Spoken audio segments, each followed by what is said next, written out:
When I moved to Florida a year and a half ago, Miami specifically, I did not realize how much I was going to miss having a car to work on. In Columbus, I always have a car to work on. So when I got down here, I found myself, needing to get my car fixed. But I live in a condo, and I don't have access to all my tools. So I needed to find a specific kind of fixer-upper. And I found it with this 1989 Alfa Romeo Spider Veloce. Hope I'm saying that right. I don't really know. I found this car on Facebook Marketplace, and I talked to the guy for a while. This car was never really one of the cars that was on my radar for something I always wanted, but it seems like it's the perfect fixer-upper for my current circumstances, because what I need is a cosmetic fixer-upper. And as you can see, looking at this thing, I definitely need some help in the cosmetic area. The paint is faded and worn through on the hood and trunk, and then there's just a lot of little nicks and scratches and stuff like that on the car. Some little tiny dings in the nose. The other part where this car needs a lot of work is on the inside. So these seats need reupholstered. I don't know what the heck kind of color that is. The carpet is all faded, different colors, and it's worn through right there, so it needs new carpet.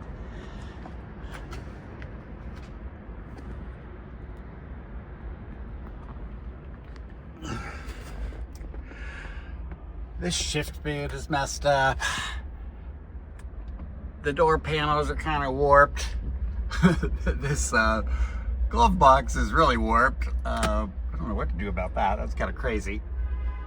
The air conditioning doesn't work. I'm not sure I'm going to fix that. And there's a few little things in here that don't work. But again, a lot of this is just cleaning and cosmetics and, replacing interior parts. I drove this thing 2 hours all the way home from Pompano Beach, and it really ran nice. It didn't heat up at all.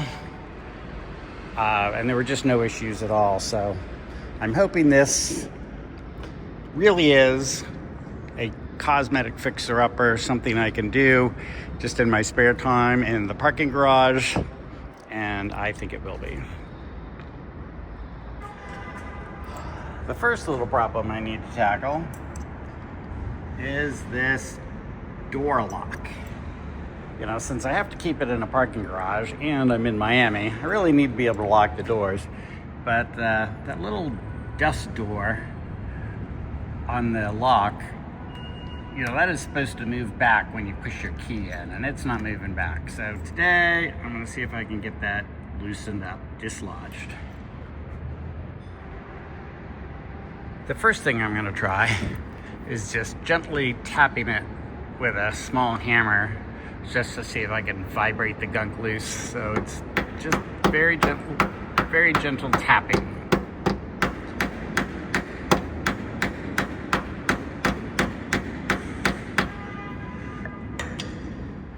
Okay, gentle tapping.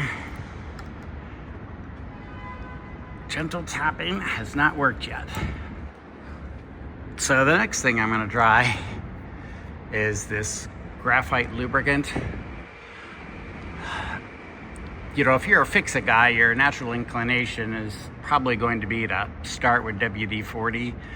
WD-40 is actually going to be my last resort, because that's not the kind of thing you want to put in locks, because it stays wet and it collects dust and gunk.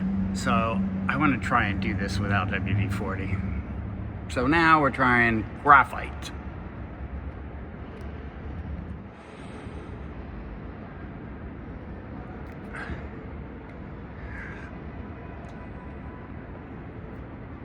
I'm gonna tap it a little more. Being really careful not to tap too hard. And no, it's not going through. So the first thing I'm going to do to try and loosen this up after the tapping is I'm going to try and heat it up. I've discovered that heat is a really good way of breaking down gunk. So I've got a flathead screwdriver and this lighter, and I'm just going to try and conduct some heat into the lock cylinder and see if I can free up that flap. After doing that, I found that I can push the flap back with this screwdriver, but I can't get the key in.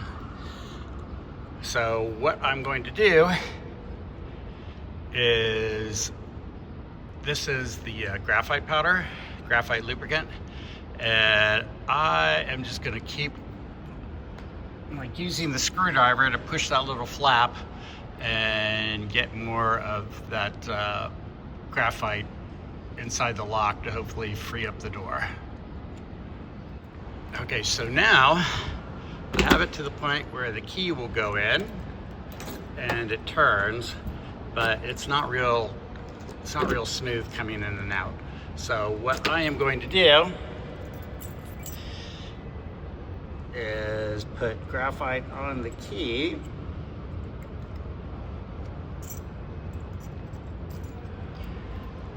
and keep putting the key in and out to lube this thing up. Okay, I've done this for a little while, and the lock cylinder turns really nice. You know, the key goes in and out. It's not as smooth as I would like, but it does go in and out. And we did it without WD-40.